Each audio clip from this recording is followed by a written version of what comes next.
감사하며 기도드립니다. 아멘. 예레미야 31장 10절에서부터 20절까지 말씀입니다. 예레미야 31장 10절에서부터 20절까지 말씀. 하나님의 말씀을 받들어 봉독할 때에 살아계신 하나님의 음성을 들으시기 바랍니다.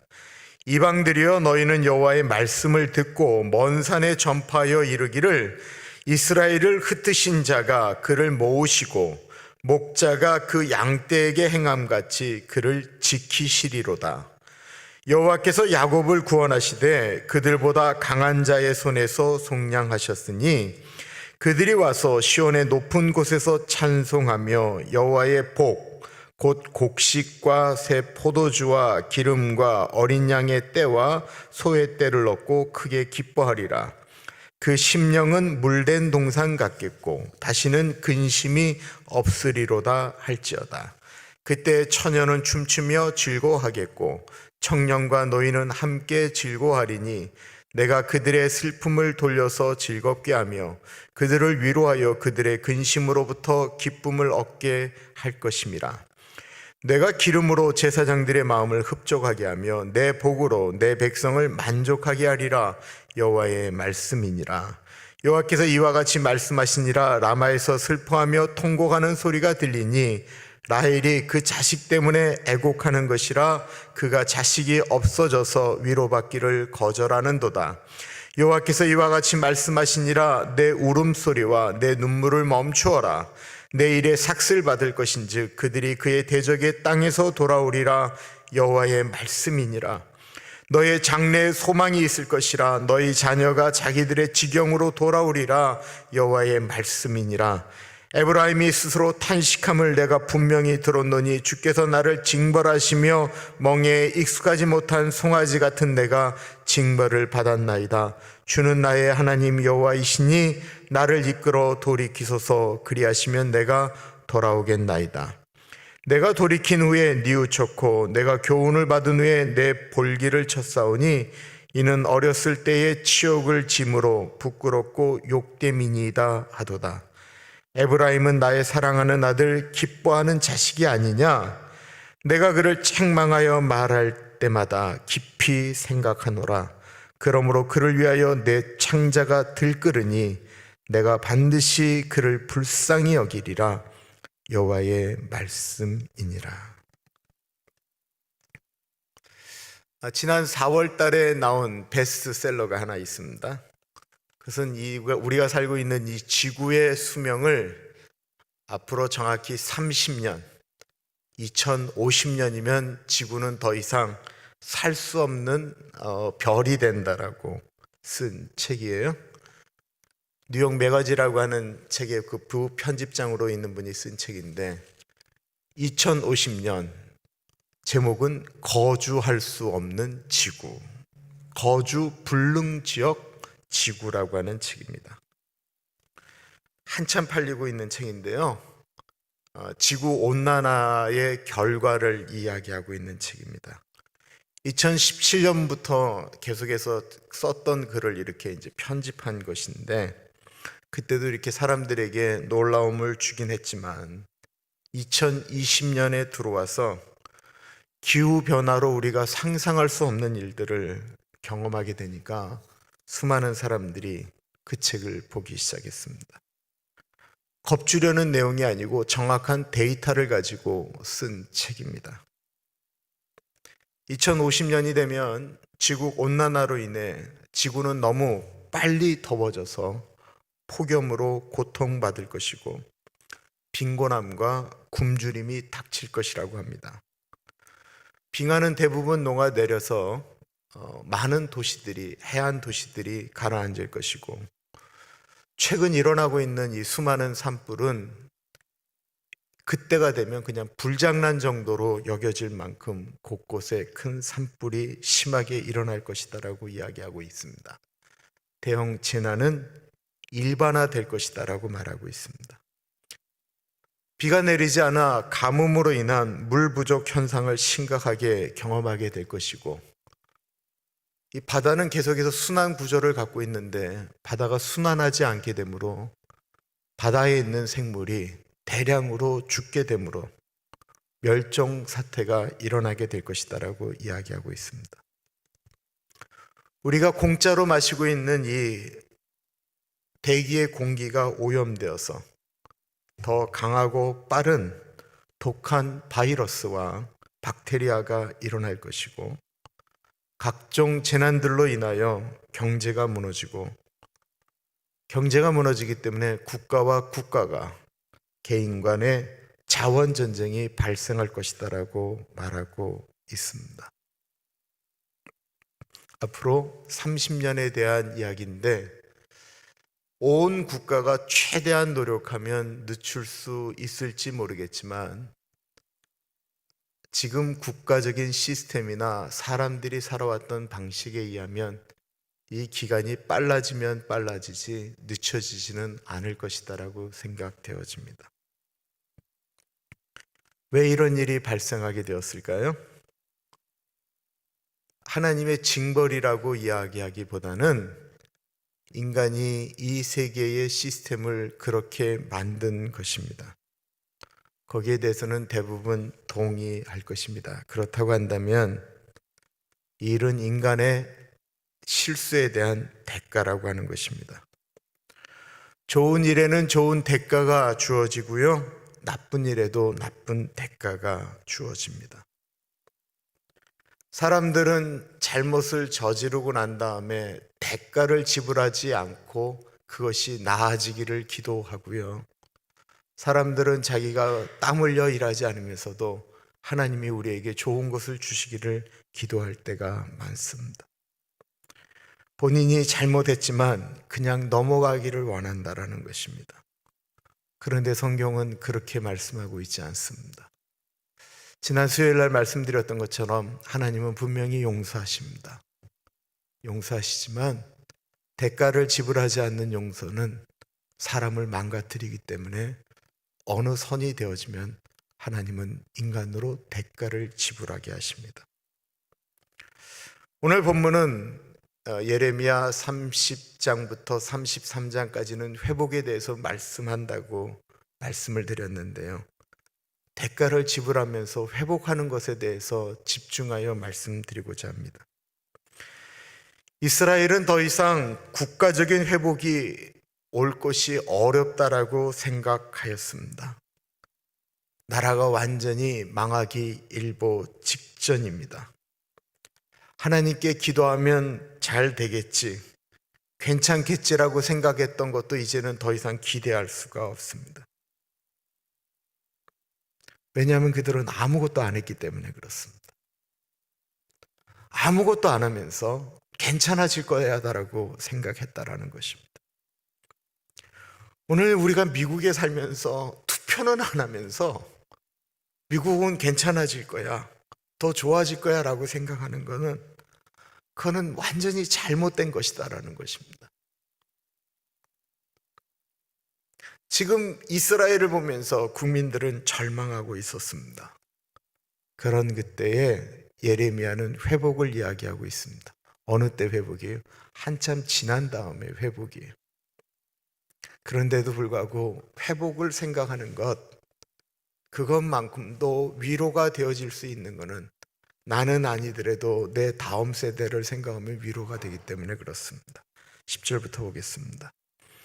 이방들이여, 너희는 여호와의 말씀을 듣고 먼 섬에 전파하여 이르기를, 이스라엘을 흩으신 자가 그를 모으시고 목자가 그 양떼에게 행함같이 그를 지키시리로다.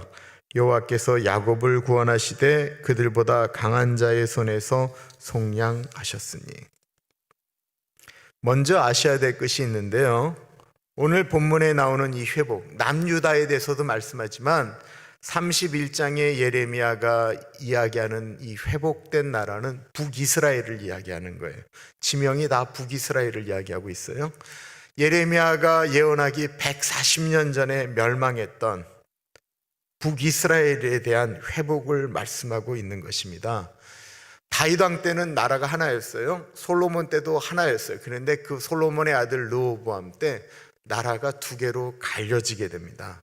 북쪽을 북이스라엘이라고 그랬고 남쪽을 남유다라고 했는데요, 북이스라엘은 BC 722년에 아시리아에 멸망하고 없어지게 됩니다.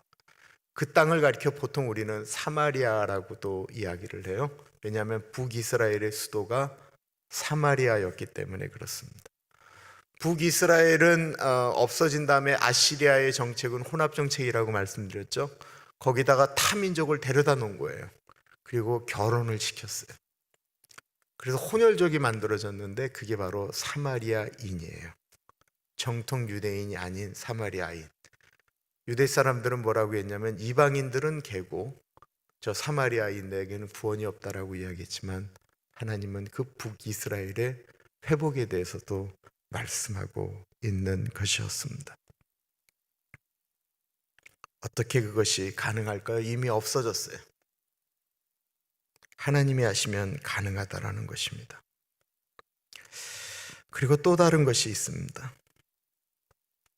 하나님이 아무리 회복을 말씀하셔도 그것을 받는 사람들이 우리는 희망이 없다라고 이야기하면 아무것도 안 일어난다라는 것입니다. 우리가 하나님의 말씀을 듣는데 그것이 지금 예레미야 30장부터 제일 많이 나오는 말씀이 여호와의 말씀이라는 말씀이 계속해서 나오거든요.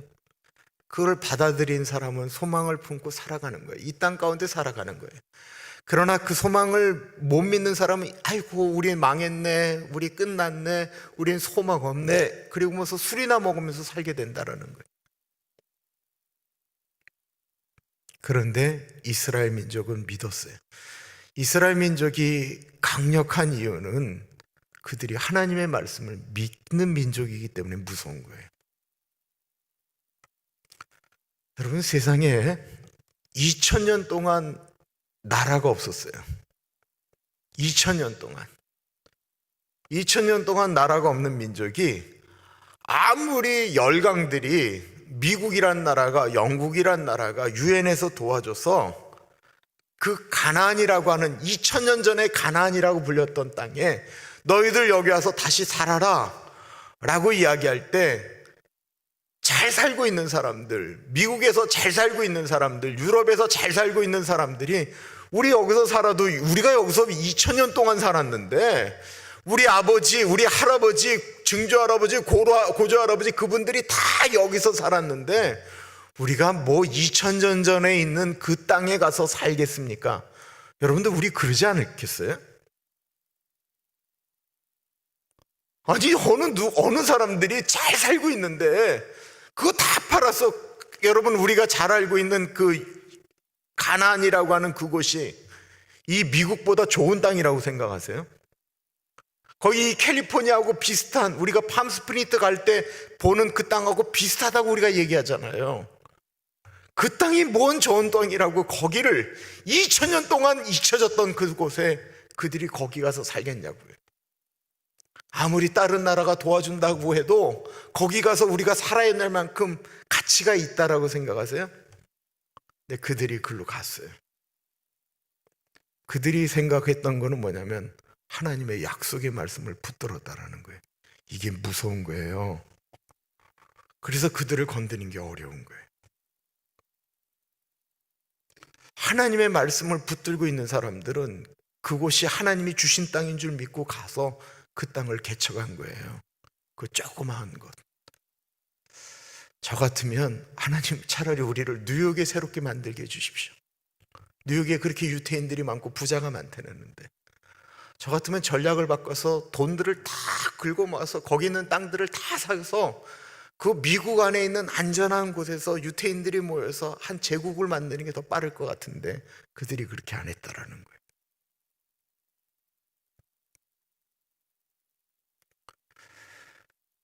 중국을 다스렸던 민족이 하나 있습니다. 우리는 오랑캐라고 얘기했던 여진족입니다. 만주족이라고 이야기하죠. 수백 년 동안 한족을 다스렸는데 만주족은 없어지고 말았어요. 그들은 그 땅을 찾겠다라고도 생각을 하지 않아요. 근데 무려 2000년 동안 성경에 나와 있는 그 조상들이 살았던 그 땅을 기억하며 그 땅을 떠난 지 수천 년이 됐는데도, 천년이 지났는데도 그 아버지가 자식한테 죽으면서 하는 말, 우리는 가나안으로 돌아간다고 얘기를 했다라는 거예요. 저는 우리 예수 믿는 사람들의 마음 가운데 우리가 읽는 이 하나님의 말씀이 꼭 이루어질 하나님의 말씀인 줄 믿고 붙들고 사는 것이 중요하다라는 것입니다. 그 회복할 때의 말씀을 이야기하고 있습니다. 12절부터 13절입니다. 그들이 와서 시온의 높은 곳에서 찬송하며 여호와의 복, 곡식과 새 포도주와 기름과 어린 양의 떼와 소의 떼를 얻고 크게 기뻐하리라. 그 심령은 물된 동상 같겠고 다시는 근심이 없으리로다 할지어다. 그때 처녀는 춤추며 즐거워하겠고 청년과 노인은 함께 즐거워하리니 내가 그들의 슬픔을 돌려서 즐겁게 하며 그들을 위로하며 그들의 근심으로부터 기쁨을 얻게 할 것입니다. 소망을 품고 있으면 이거 읽기만 해도 신이 납니다. 이 모습이 무슨 모습이에요? 12절에 그 여호와의 복이라고 이야기하고 있어요. 여호와의 복. 제가 이제 그 창세기 하면서 복에 대한 말씀을 좀 드렸는데, 그 성경에 나오는 복은 몇 가지 종류가 있어요. 근데 우리 인간이 노력하지 않아도 하나님이 우리에게 확 주시는 복을 바라크라고 그래요. 그건 우리가 어떻게 할 수가 없어요. 하나님이 태양 뜨게 하시고 비 내리고 하시는 거는 우리 인간이 어떻게 할 수 없는 거, 바라크라고 그래요. 하나님만이 줄 수 있는 것. 그런데 오늘 여기에 나오는 이 여호와의 복은 그 복이 아니에요. 이거는 창세기에 보면 하나님이 천지를 창조하시고 매일 끝날 때마다 하셨던 말씀이 뭐냐면 여호와 보시기에 좋았더라 라고 얘기했죠. 좋았더라 라고 하는 게 그 토브라고 하는 걸 쓰거든요. 안에서 보니까 좋은 거예요. 그거를 여기는 복이라고 얘기했어요. 이게 토브를 썼는데 행복이에요. 행복. 이 하나님께서 주시는 보시기에 좋은 행복, 그러니까 하나님이 보기에 그 회복된 나라가 너무 좋은 거예요. 일단 무슨 문제가 해결돼요? 먹는 문제가 해결돼요. 바벨론에 끌려가 있을 때는 무엇을 먹을까 걱정을 해야 되는데 먹는 문제가 해결되었어요. 그 마음의 근심이 사라지면서 마음이 물된 동산 같다라고 얘기했어요. 심령이 물된 동산. 우리는 이 물된 동산이 감동이 안 와요. 이사야 58장에도 이 물된 동산 같기로 하고는 똑같은 표현이 나와요. 다 바벨론에서 돌아오면 물된 동산 같다라는 얘기를 하는데, 한국은 어느 산에 올라가든지 물이 흐르잖아요. 물된 동산이 이해가 잘 안 되는데 우리가 이 캘리포니아 살면서 이해가 되죠. 그냥 완전히 바샥바샥 말라버린 동산 같은 곳에 물이 있는 동산 같다라고 말씀하고 있는 것입니다. 이스라엘은 물이 귀했거든요. 물이 귀한 곳에 물이 흘러가는 동산이라고 하는 것이 얼마나 큰 축복입니까? 그때는 모든 사람들이 다 행복하다라는 거예요. 그러면서 처녀도 젊은이들도 나이 드신 어른들도 행복하다라고 말하고 있습니다. 이 말은 무슨 말씀일까요? 하나님이 주시는 행복은 한 사람만 행복하기를 원하는 게 아니에요. 하나님은 많은 사람들이 같이 행복하기를 원하는 것입니다. 이게 하나님이 원하시는 성경적 세계관이에요. 세상은 인본주의가 발달하면서 얘기되어지는 것은 내가 행복한 게 제일 중요해요. 내가 행복해야 된다는 거예요. 여러분, 이혼이 급증하는 이유 중에 세상에 사조가 있어요. 왜냐하면 그렇게 살면서 불행하게 살 것보다는 이혼하라는 거예요. 그래야 내가 행복하면 그 길로 가라는 거예요. 왜냐하면 내가 주인이기 때문에 그렇다라는 거예요. 내가 행복하고 먼저 봐야 된다라고 이야기하는 거예요. 내가 먼저 살아야 된다라고 이야기하는 거예요. 다 맞는 말이에요. 그러나 여기서 중요한 것은 그렇게 세계를 끌고 가고 있는 것이 있다고 한다면 인간 안에 있는 욕심이다라는 것입니다.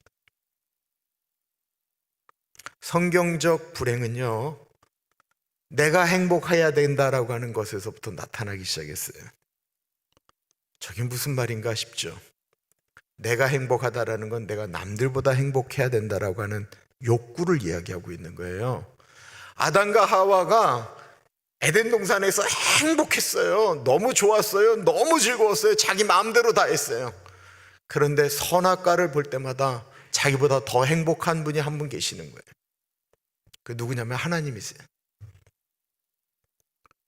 아담과 하와의 마음 가운데 나도 하나님처럼 행복하고 싶은 거예요. 왜 우리는 안 되느냐라는 거예요. 하나님처럼 돼야 행복하겠다 싶어서 선악과 따먹었어요. 가인이 아벨을 죽였어요. 저놈이 없어져야만 내가 행복할 것 같은 거예요. 죽이는 거예요. 다윗이 모든 것들을 다 가졌는데 남의 여자를, 저 여자를 취해야만이 내가 행복할 것 같은 거예요. 그러니까 그 아내 취하고 그 남편 죽여버리게 되는 거예요. 다 이걸 얻으면 좋을 것 같은데 그 행복은 나만을 행복하게 하고 주변을 아프게 만드는 것이 이 땅 가운데 너무나도 많이 있다라는 것입니다. 오늘 예레미야 31장에 나오는 이 토브, 이 복은 모든 사람들을 행복하게 만들기 위하여 우리가 짊어져야 될 아픔 같은 것일 수도 있고요. 예수님 닮아가는 훈련입니다. 예수님 닮아가는 것의 핵심은 낮아짐이고 내려놓음입니다.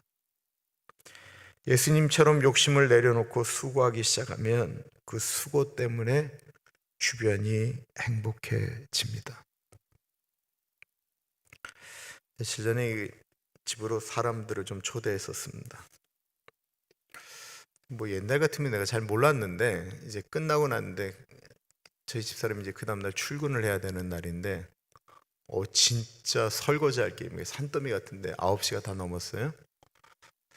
저 사람이 그 잠을 다 끝나고 나면 잠을 못 잘 것 같아요. 제가 그날따라 이렇게 묵상이 깊어졌던 것 같아요. 오늘은 내가 예수님 닮아야지 생각해서 그런지 그 설거지를 제가 다 했어요. 대략 진짜 1시간 정도 한 것 같아요.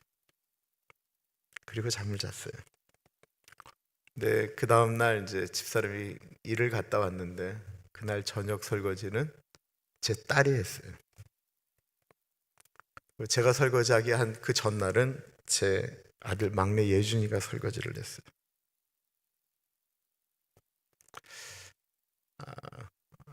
행복한 거죠, 그죠?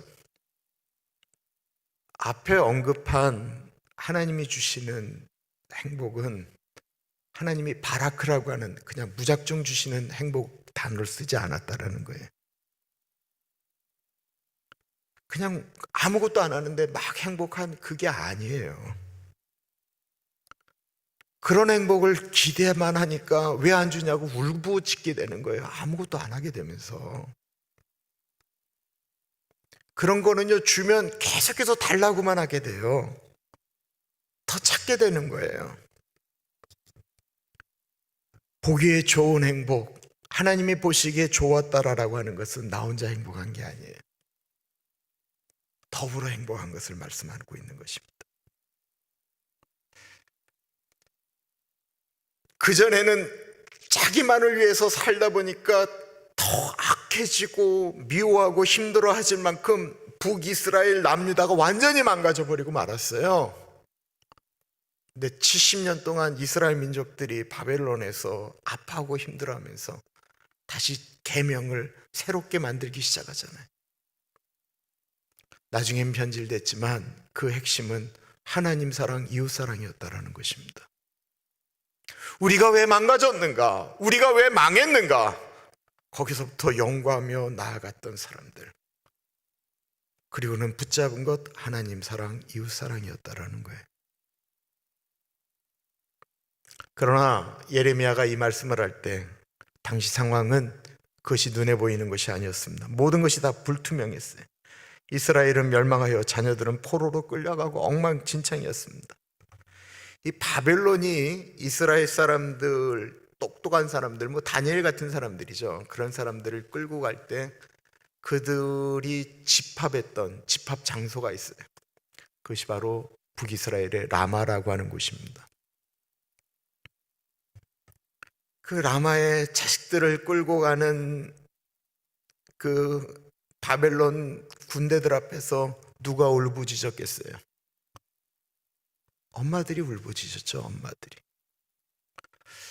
그 베들레헴의 큰 어려움이 겪은 다음에 이 예레미야 31장에 있는 이 말씀을 가지고 그 여인들의 통곡, 어린 예수님 잡아 죽이겠다고 헤롯이 2살 이하에 있는 모든 아이들을 죽일 때 있었던 그 통곡에 대해서 이야기했던 내용이 바로 이 예레미야 31장에 있는 말씀입니다. 볼게요.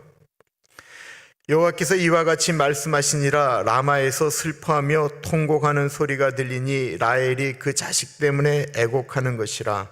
그가 자식이 없어져서 위로받기를 거절하는도다.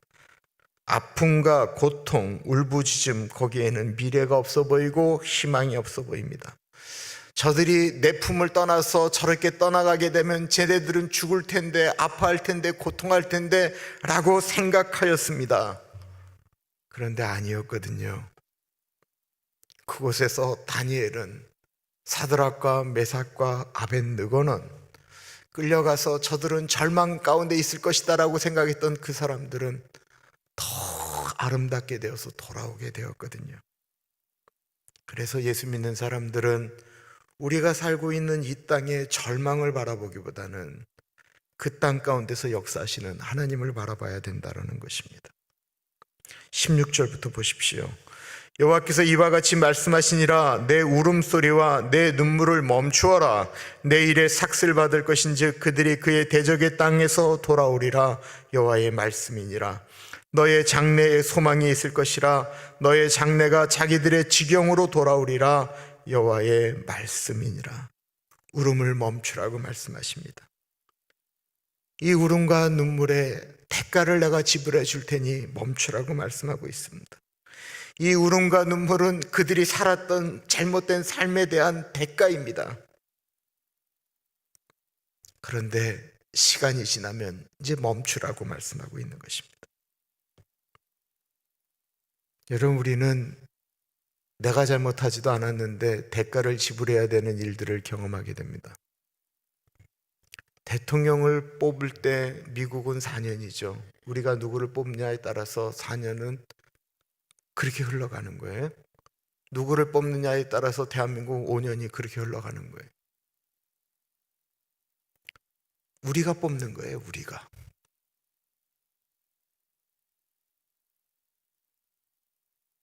북이스라엘은 우상 숭배하는 왕들이 계속해서 다스렸고요. 하나님을 떠났습니다. 굳이 하나님 이야기하지 않더라도 너무 비도덕적이라 그냥 내버려 두어도 망할 수밖에 없었다라는 것입니다.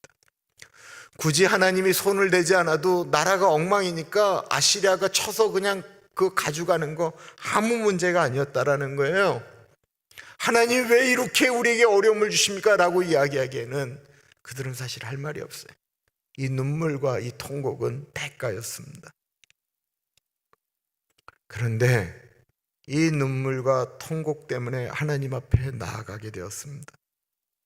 그리고는 하나님의 뜻을 발견하게 됩니다. 그리고 거기서 회복이 일어나기 시작합니다. 다윗과 밧세바 사이에 아이가 생겼습니다. 그 아이 때문에 우리아를 죽이게 되는 것이죠. 그리고는 우리아가 죽은 다음에 다윗이 당당하게 밧세바를 데려와서 아내를 삼고 그 아이가 태어나게 되었습니다. 근데 태어나자마자 아이가 비실비실 병들어 있습니다. 하나님께서 그 아이 데려가신다라고 말씀하십니다. 그러자 다윗이 하나님께 기도하기 시작합니다. 하나님, 이 아이가 뭔 죄가 있습니까? 제가 잘못했는데 왜 제 자식을 데려가십니까? 울며 불며 일주일을 금식하며 고개를 들지 않고 하나님께 매달렸습니다. 신하들이 아무리 먹으라고 이야기해도 다윗이 그냥 머리 쳐박고 하나님께만 기도합니다. 그런데 일주일 후에 결국 그 자식이 죽었습니다.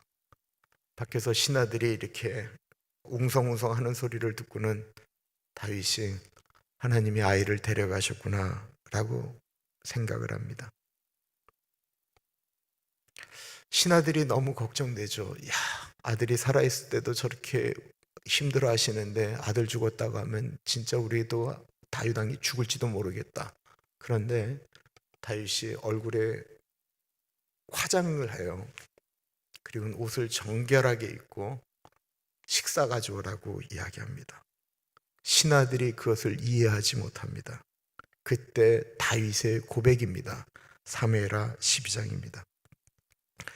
그의 신하들이 그에게 이르되 아이가 살았을 때에는 그를 위하여 금식하고 우시더니 죽은 후에는 일어나서 잡수시니 이 일이 어찌 됨이니까 하니 이르되 아이가 살았을 때에 내가 금식하고 운 것은 혹시 여호와께서 나를 불쌍히 여기사 아이를 살려주실는지 누가 알까 생각함이거니와 지금은 죽었으니 내가 어찌 금식하랴. 내가 다시 돌아오게 할 수 있느냐? 나는 그에게로 가려니와 그는 내게로 돌아오지 아니하리라 하니라. 본인이 잘못한 거에 대해서 다윗은 최선을 다하여 대가를 지불하는 거예요. 내가 이렇게라도 해서 하나님의 마음을 바꿀 수 있으면 최선의 노력을 다하는 거예요. 그러나 하나님의 뜻이 정해진 것을 알았어요. 그러자 하나님께 맡긴 것입니다. 하나님 이러실 수는 없는 것입니다 라고 한 게 아니고요, 하나님을 더 신뢰하는 사람이 되었다라는 거예요. 자기의 힘으로 할 수 없음을 아는 순간, 자신이 철저하게 정말로 나의 죄 때문에 이런 것이 일어났다라고 하는 자신이 쓸모없는 죄인인 것을 깨닫는 순간 그는 더욱 하나님을 의지하게 되었습니다. 그날 이후로요, 다윗의 집안에는 끊임없는 사건 사고가 일어나기 시작합니다. 하나님이 그 잘못된 것의 그 대가는 아이 하나 데려가는 으로 끝나지 않았어요. 계속해서 대가를 지불해야 했어요. 그런데 그때마다 다윗이 점점 더 하나님의 사람으로 바뀌어갑니다. 어려움이 오고 자녀가 배반하고 힘들어도 그 이후로 다윗은 하나님을 더욱더 신뢰하고 의지하는 사람으로 바뀌게 되어집니다. 하나님을 믿는 것입니다. 본인이 잘못해서 일어난 일에 대하여 대가를 지불하며 하나님을 원망하는 것이 아니고 더욱 하나님을 바라보는 것입니다. 우리가 생각할 때 이건 말이 안 되는 얘기잖아요. 그래도 하나님은 안 그러셔야 되잖아요. 우리가 잘못한 것 같고 하나님 꼭 이렇게까지 해야 되냐라고 우리 생각할 수 있잖아요. 하나님 꼭 그러셔야 되는 분입니까? 우리 그렇게 충분하게 얘기할 수 있는 거 아니에요? 근데 다윗이 달랐던 게 하나 있어요. 우리가 다윗에 대해서 이야기하는 것이 다윗은 하나님 마음에 합한 사람이다라고 이야기하잖아요. 그때 다윗이 알았던 것은 합하다라고 하는 거, 마음이 같다라고 하는 건 뭐냐면 다윗은 하나님의 마음을 알았던 거예요. 하나님 아버지의 마음. 그 하나님 아버지의 마음을 오늘 본문이 이야기하고 있습니다. 다윗의 자식을 데려가는 아버지의 마음이에요. 20절 보겠습니다. 에브라임은 나의 사랑하는 아들, 기뻐하는 자식이 아니냐. 내가 그를 책망하여 말할 때마다 깊이 생각하노라. 그러므로 그를 위하여 내 창자가 들끓으니 내가 반드시 그를 불쌍히 여기리라. 여호와의 말씀이니라. 불륜해서 낳은 자식이지만 그 자식을 다윗이 이뻐했습니다. 기뻐하는 자식입니다. 마찬가지로 다윗이 잘못된 행동을 했어도 하나님 보기에 다윗은 기뻐하는 자식이에요. 근데 그 자식이 잘못했어요. 그래서 책망을 해요. 근데 책망을 할 때 그냥 책망하는 게 아니고 오늘 본문에 보면 깊이 생각하시면서 책망하신다라는 거예요. 다윗을 어떻게 하면 사랑하는 것인가 깊이 생각하며 책망하신다라는 거예요. 책망하면서 다윗의 아들을 데려갈 때 그 아버지의 마음을 말씀하고 있는데, 그 아버지의 마음이 내 창자가 들끓으니 창자가 끊어지는 것 같은 고통 가운데 데려가신다라는 거예요. 아니, 다윗이 끊어지는 것 같은 게 아니고 아버지가 그렇다라는 거예요. 아버지가. 요즘은 사용되어지지 않는 한자예요. 우리 옛날 가요 중에 단장의 미아리 고개 있잖아요. 단장의 미아리 고개. 자녀들이 일제 징용 갈 때 그 부모들이 미아리 고개에서 창자가 끊어지는 것 같은 고통을 하면서 불렀던 노래, 단장의 미아리 고개. 이 단장이라는 것이 창자가 끊어지는 거 아니에요. 중국 진나란 때 환원이라고 하는 장수가 총나라를 정벌하러 떠났습니다. 나라를 이렇게 정벌하러 움직이면서 마을을 정복하고 갈 때 어떤 마을에서 그 밑에 있는 병사 하나가 새끼 원숭이를 이렇게 잡았어요. 그리고 새끼 원숭이를 가지고 떠나는데, 여기로 계산해 보면 대략 한 25마일, 100리길이거든요. 뒤에 보니까 그 어미 원숭이가 울면서 그 새끼 달라고 계속 쫓아오는 거예요. 사람이 무서우니까 가까이 오진 못하고 끊임없이 쫓아오는 거예요. 원숭이가 울면서 와요. 그런데 이 부대가 저쪽 마을로 가기 위한 곳은 강을 건너가야 돼요. 그래서 이 진나라 군대가 다 배를 타고 그 강을 건너가니까 이 원숭이가 강을 못 건너잖아요. 그 어미 원숭이가 그 강가에서 막 울다가 갑자기 탁 쓰러진 거예요. 그러니까 이 환원이 가슴이 아픈 거예요. 자식 생각해서 그런지 배를 돌려라 그랬어요. 저 어미가 저렇게 불쌍하게 울다가 저렇게 쓰러졌는데 새끼 주자. 그런데 가봤더니만 이 어미가 겉은 멀쩡한데 죽은 거예요. 뭐 때문에 죽었지? 그리고는 배를 갈라요. 그랬더니 창자가 다 토막토막 끊어진 거예요. 그 새끼를 그리워하면서 어미가 울부짖는 그 마음이 얼마나 큰지. 장이 끊어졌다고 해서 단장이에요. 창자가 끊어지는 아픔, 부모의 아픔을 이 단장이라고 얘기한 게 여기서 나온 거예요.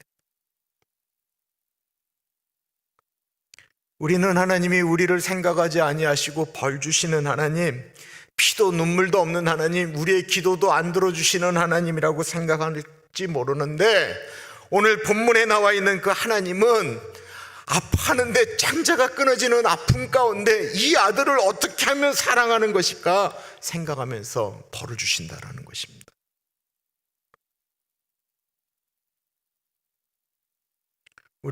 우리를 너무 사랑하시기 때문에 우리의 죄를 도말하시기 위하여 하나님이 쓰셨던 방법을 생각하시죠? 아들 예수님이 십자가에서 달려 돌아가실 때, 아들이 십자가에서 달려 죽으면서 나의 하나님 어찌하여 나를 버리십니까? 라고 울부짖는데, 그 아버지의 마음이 어쩔 줄을 모르고 있는 거예요. 아무것도 못하는 거예요. 아버지의 창자가 안 끊어지겠습니까?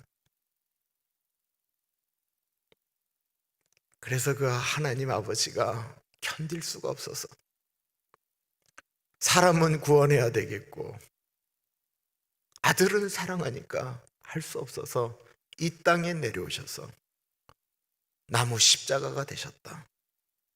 아들 예수는 십자가 대신 하나님 품에서 잠들었다. 이게 신학적인 이해입니다. 그 자식이 울부짖는데도 불구하고 우리 사랑하셔서 아들의 죽음을 외면한 그 하나님인데, 우리가 우리의 기도 안 들어준다고 우리가 하나님 너무한다라고 이야기할 수 있습니까?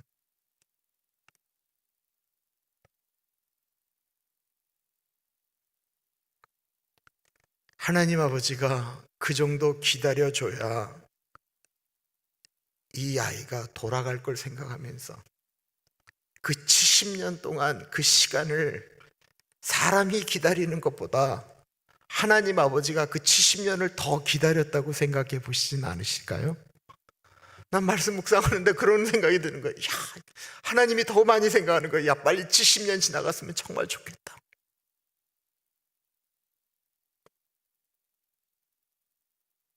그 70년이 빨리 지나가길, 그 기간 동안 이스라엘 민족들이 잘 바뀌길, 제발 70년 동안을 이스라엘 민족이 무너지지 않고 그 기간 동안 자기 자신들이 바뀌도록 애쓰고 노력하면서 그 희망을 놓지 않기를 하나님 아버지가 더 바라지 않으실까요? 우리가 살고 있는 이 땅 가운데 우리가 살면 얼마나 삽니까? 2050년, 앞으로 30년, 저는 그러면 85세까지는 사는 것 같아요.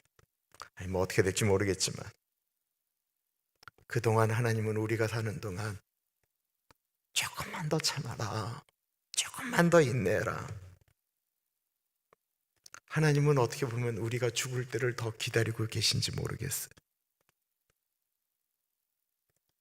우리가 죽는 날 하나님이 너 정말 잘 참았다, 참 잘 살았다, 고맙다 라고 말씀하시지 않을까 싶어요.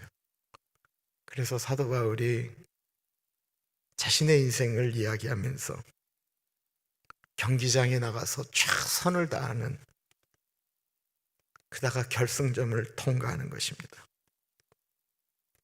저는 선수들이 이렇게 달려갈 때 그 코치가 혹은 아버지들이 그 수건 들고 와서 그 자식들의 땀을 닦아주면서 이렇게 앉는 모습을 보잖아요.